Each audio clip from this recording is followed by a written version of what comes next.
All right, we're going to jump right into 2 Corinthians this morning. If you will, turn with me to chapter 10. 2 Corinthians chapter 10. We're going to start actually right in the middle of the chapter with verse 10. 2 Corinthians 10, verse 10. I'll read that for us.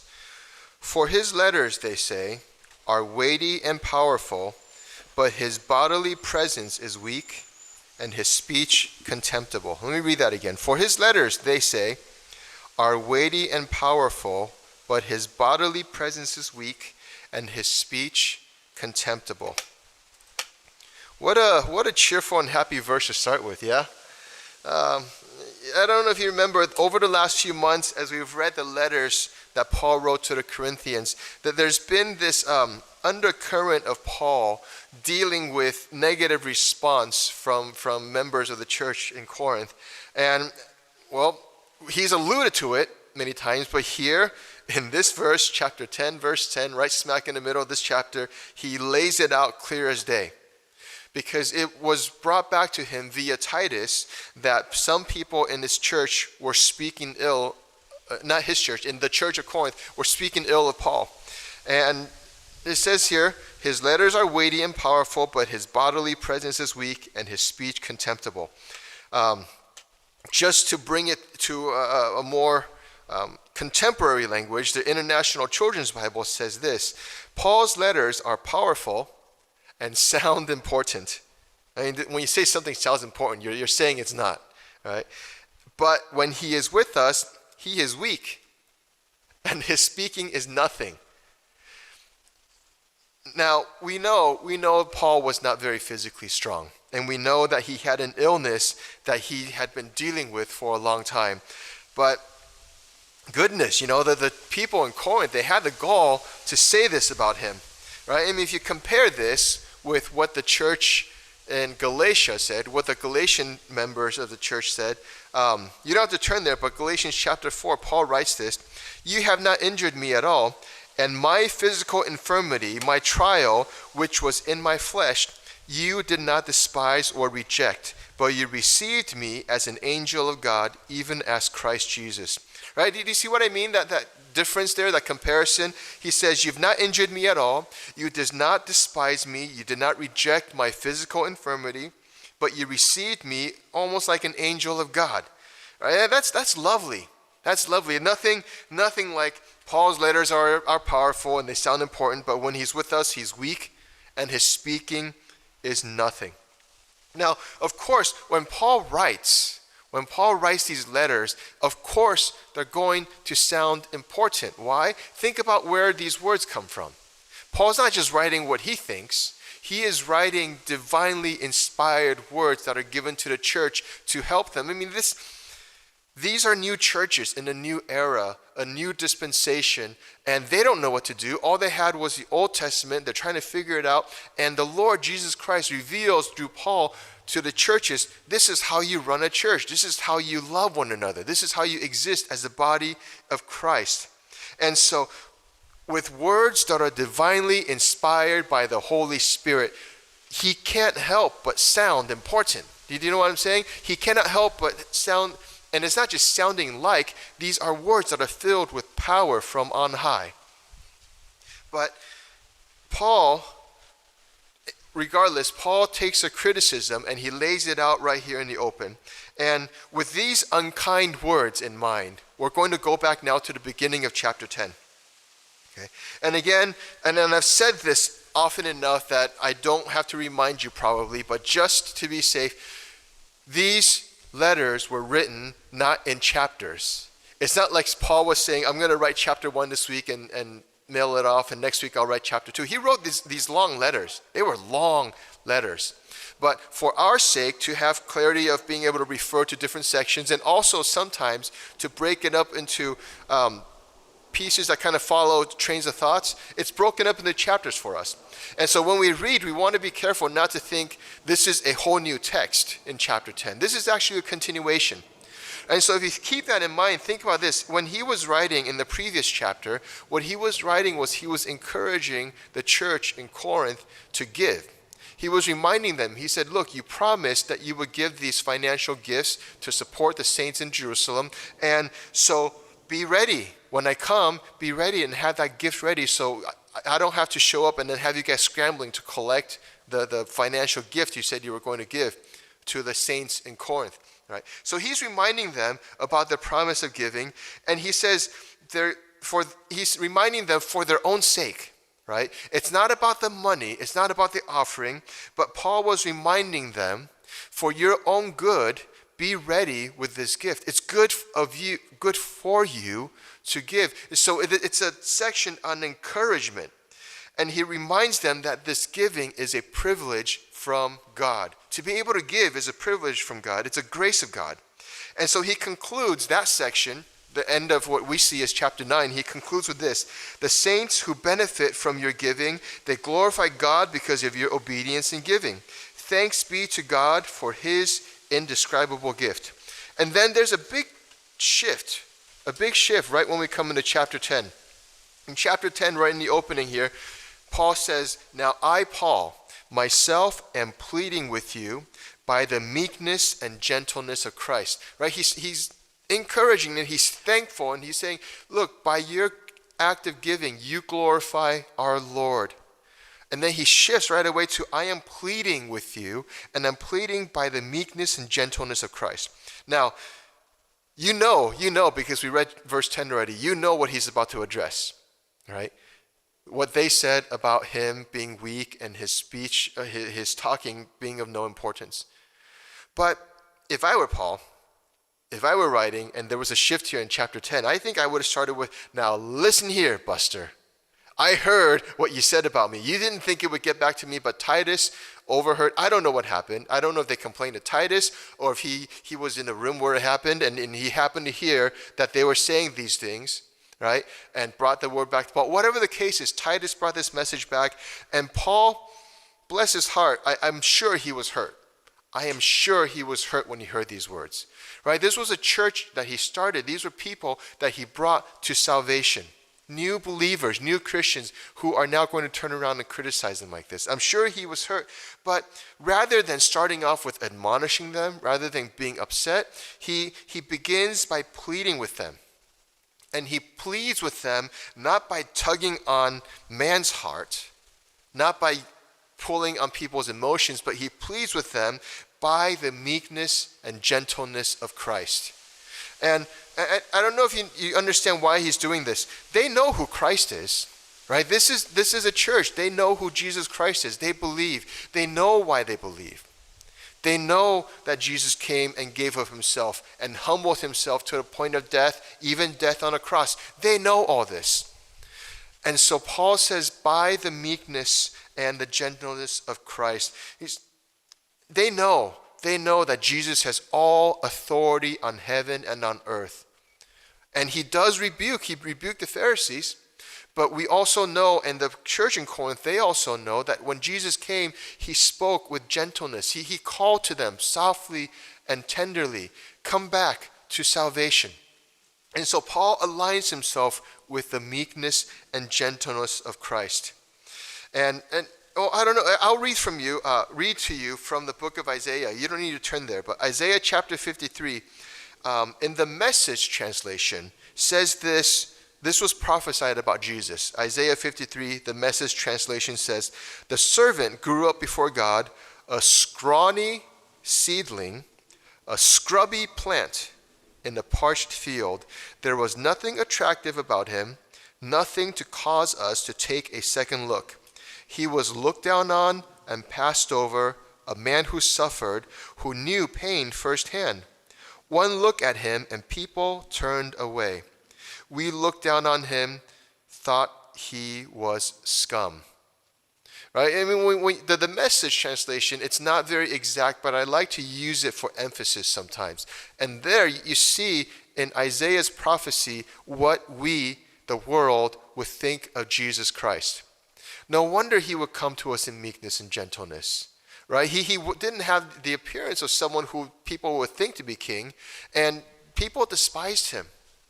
But Paul aligns himself with this image of who Jesus is. And the church there would understand what he's saying, right? And instead of using his God-given wisdom, Paul doesn't come in with guns blazing. He doesn't deal with this mockery with indignation and anger, but rather he, in humility, and what humility, right? To align himself with Jesus. You see what he's doing here, right? Jesus, he's described as nothing to look at. He was scrawny.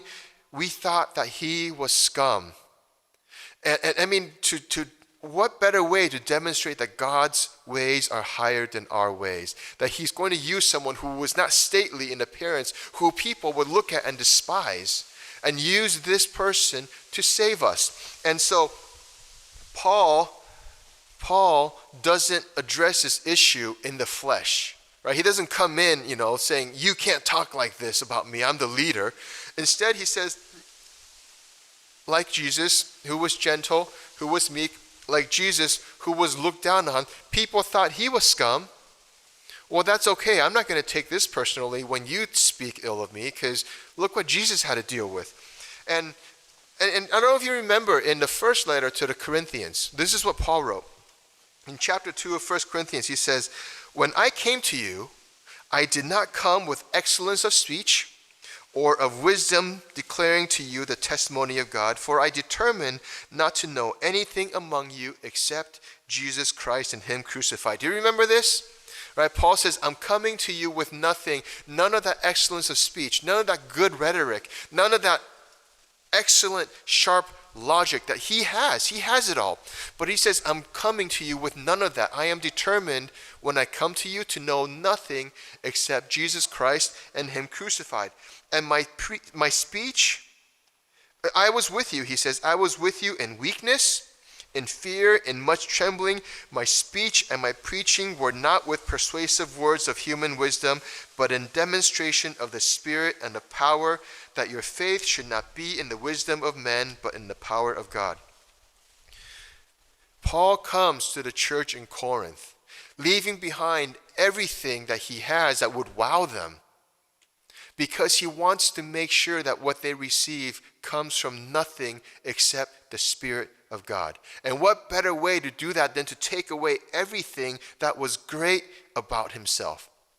And I mean, talk about following and modeling Jesus' behavior. He emptied himself of everything that he could boast of and came in a lowly and meek manner and spoke to them in nothing but the power of Christ.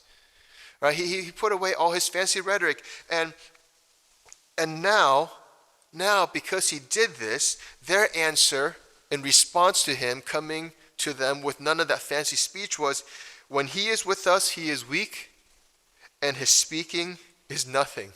Right? It's like, this is the thanks I get for giving you the real good stuff. And by the meekness and gentleness of Christ. By the meekness and gentleness of Christ. Paul says this, back to 2 Corinthians chapter 10, verse 2. He says, but I beg you, when I am present, I may not be bold with that confidence by which I intend to be bold against some who think of us as if we walked according to the flesh. Okay. Again, I'm going to go to the Message version to really just put the punch in this verse. Message version, verse 2 says, please don't force me to take a hard line when I'm present with you. Do you see where Paul's going there?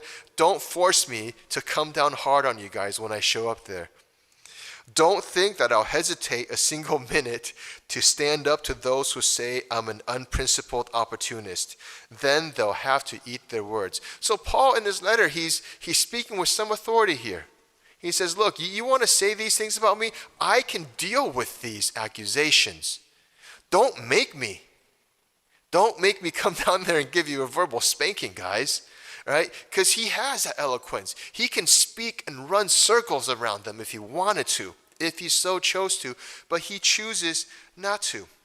He's more than ready to throw down, but he says, I'm not going to use man's methods. I don't want to resort to that, because that's not what I'm giving you. I want to give you what is of God. Verse 3, for though we walk in the flesh, we do not war according to the flesh. Though we walk in the flesh, we do not war according to the flesh. I personally, this is not Paul now, this is Jason speaking. I know personally a thing or two about warring in the flesh. All right, today's sermon, if you looked at your program sheets, today's sermon, the title is Authority. And I remember that early taste of authority when I started serving in church.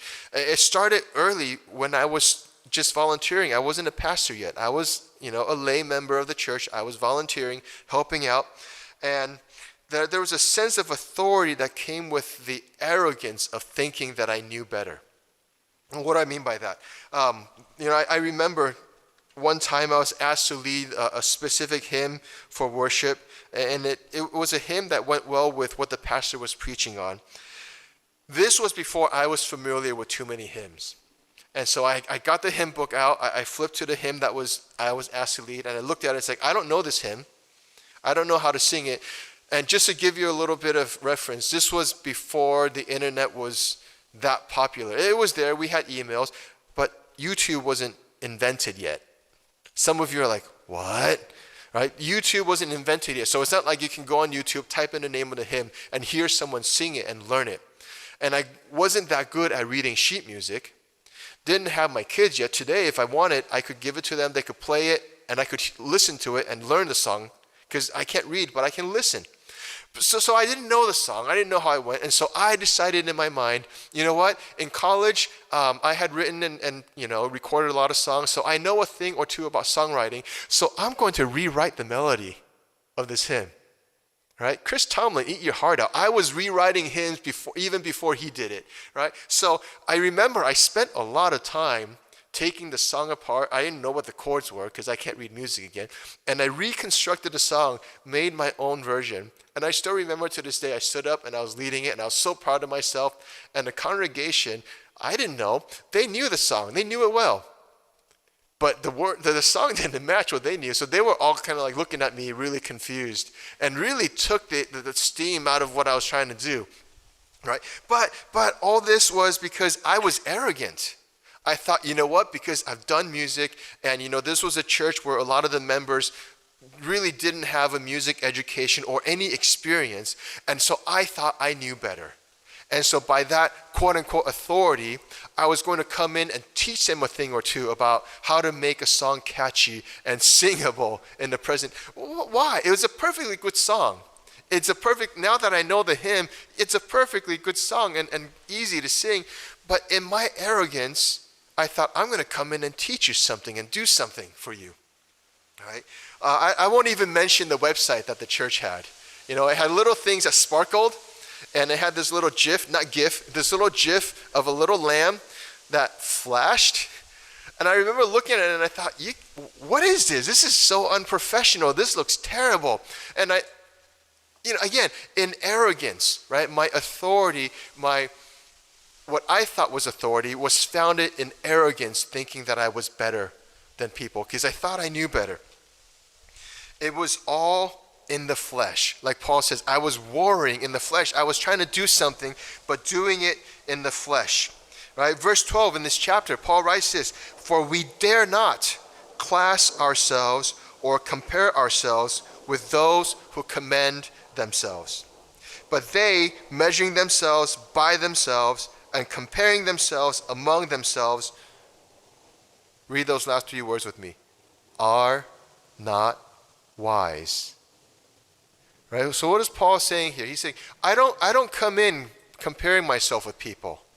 Not like some of these people do. And he's pointing to the people in Corinth who were, we remember this, right? Paul addressed this many times. They were comparing, saying, I follow this teacher, I follow that teaching, my teacher's better. And there was just it was causing a lot of division, and they were all trying to figure out who was better amongst themselves. And Paul says, this is not wise, because you're comparing yourself with others who are like you.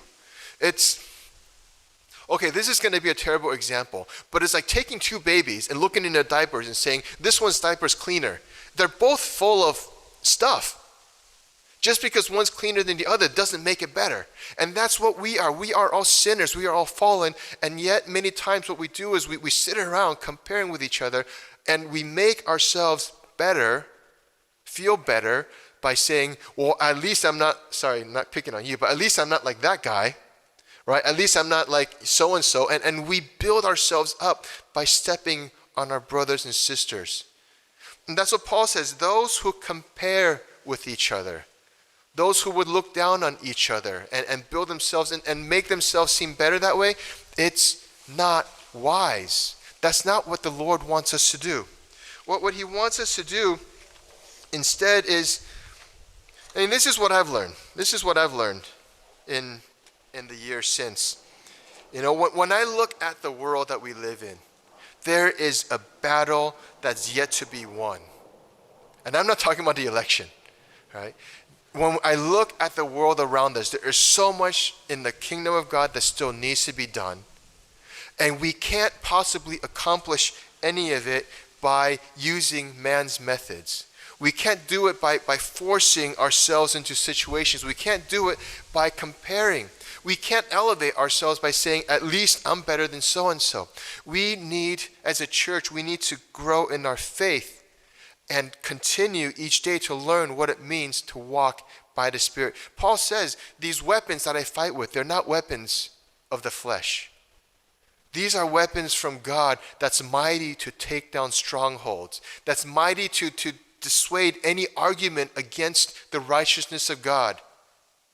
That's the only way we can come out ahead as we share the gospel. And we're not here to fight. We're not here to debate and make people feel like they've lost an argument. We're here to bring the presence of the Lord. Right? So, by meekness, by gentleness, follow Paul's example. Why? Because he's following the example of Jesus Christ. It is only by that we have a chance of sharing who the Lord Jesus is. I want to end with this. Verses 4-5. Just to reiterate, so we can read it for ourselves. Verses 4-5. For the weapons of our warfare are not carnal, but mighty in God for pulling down strongholds, casting down arguments, and every high thing that exalts itself against the knowledge of God, bringing every thought into captivity to the obedience of Christ. So this is my prayer for us as a church. As we navigate the world, as we navigate our lives, as we try to figure out how to take each step forward, come back to what Paul says here. Our weapons, the weapons of our warfare, it is not carnal. We do not fight by strength, not by might, but by the Spirit of God. Amen? So let's follow Paul's example. Let us not be puffed up in ourselves. Let us not be arrogant as we are often tempted to be. I know because I've been there. And I continue to deal with that on a day-to-day basis. Jason, watch yourself. Don't get arrogant. All of us, I think, always need to be reminded. Don't get arrogant. Don't get full of ourselves. Let's pray. I thank you, Lord. I thank you for Paul's weakness. I thank you for his infirmities. I thank you for his sickness. And I thank you for his humility, Lord, that he counted everything as rubbish, everything as dung, and that he surrendered himself completely to you, Lord, to be used by you. Teach us to follow his example as he followed you, as you emptied yourself, Lord, of everything and became nothing for us. Help us, Lord. Help us as we seek to have power in our words, to have confidence in sharing the gospel, that we seek not a worldly authority, but we seek, Lord, the authority that comes from you by the power of your Spirit. Help us all, Lord. I pray these things in Jesus' name. Amen.